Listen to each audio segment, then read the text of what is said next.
جب اولاد نصیب ہو تو ماں باپ کو ان کی صالح تربیت کے لیے کوشاں ہو جانا چاہیے اور اپنے تئیں بھرپور کوشش کرنی چاہیے کہ ہماری اولاد نیک ہو، صالح ہو۔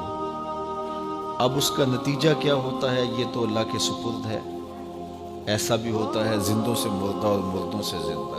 اچھی تربیت کا نتیجہ اچھا ہی ہوتا ہے۔ یہ خال خال واقعات ہوتے ہیں، انتہائی نااہل اولادیں ہوتی ہیں جو اچھے والدین کی آغوش میں پرورش پانے کے باوجود بھی بری ہوتی ہیں، اور برے ماحول میں پرورش پانے والی اولادیں اچھی ہو جائیں یہ بھی خال خال واقعات ہوتے ہیں۔ تو ماحول سنوارتے ہیں، ماحول بگاڑتے ہیں، اس لیے اچھے والدین اچھی اولاد کی ضمانت ہے۔ اللہ کے محبوب فرمایا کہ عورت سے نکاح کیا جاتا ہے لمالہا، لجمالہا، لحسبہا، اس کے مال کی وجہ سے اس سے نکاح کیا جاتا ہے، اس کے حسب و نسب کی وجہ سے اس سے نکاح کیا جاتا ہے، اور اس کی خوبصورتی کی وجہ سے اس سے نکاح کیا جاتا ہے۔ ہمارا کامیاب وہ ہوا جو دین کی وجہ سے نکاح کرے۔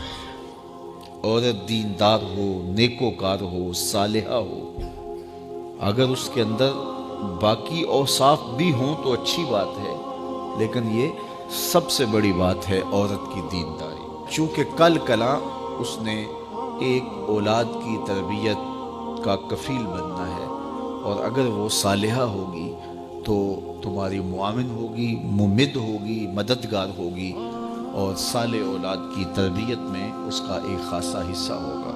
نکاح کے بعد مرد اور عورت دونوں کو یہ شدید آرزو ہوتی ہے کہ اللہ ہمیں صالح اولاد عطا کرے۔ اللہ جب اولاد نصیب کرے تو سب سے پہلے اس دنیا پہ آتے ہی ان کو غسل دیا جائے۔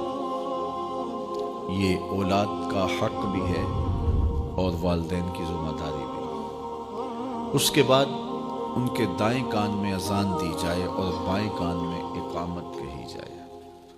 ایسا اہتمام ہونا چاہیے کہ جہاں ولادت ہوتی ہے وہ گھر میں ہے یا ہاسپٹل میں، تو وہاں جو اطراف میں خواتین موجود ہوتی ہیں، اس عمل میں شامل ہوتی ہیں، ان کو یہ تلقین کر رکھی ہو کہ ولادت کے بعد ان کی آوازیں بلند نہ ہوں۔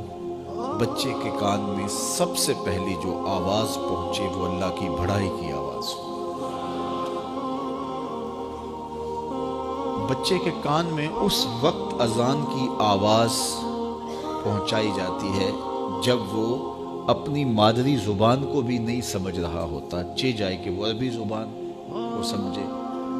تو ایک تو اذان کا فائدہ یہ ہے کہ جہاں اذان دی جاتی ہے وہاں شیطان بھاگ جاتا ہے۔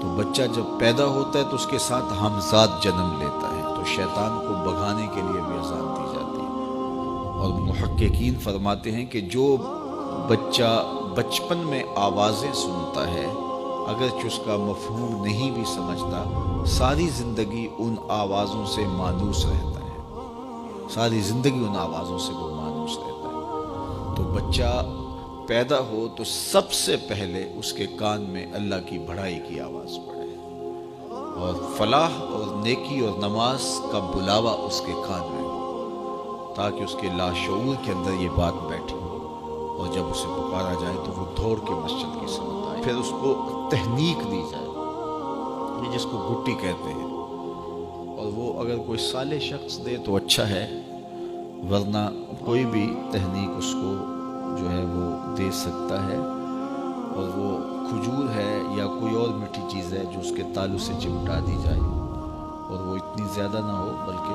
مناسب مقدار میں ہو، جس کو بچہ چاٹ لے تو اس سے خوشگوار اور روحانی اثرات مرتب ہوتے ہیں۔ اس کے پیٹ میں جو پہلی غذا جائے وہ بھی کسی صالح شخص کے ہاتھوں سے جائے، اس کے کان میں جب پہلی آواز جائے تو وہ بھی اللہ کی بڑائی کی آواز ہو، اور جب وہ بولنے لگے تو سب سے پہلے اس کی زبان پہ لفظ اللہ جاری کیا جائے، پھر لا الہ الا اللہ جاری کیا جائے، پھر محمد الرسول اللہ جاری کیا، پھر اس کے بعد ابو امی جو بھی آپ نے سکھانا ہے وہ اس کو سکھائے۔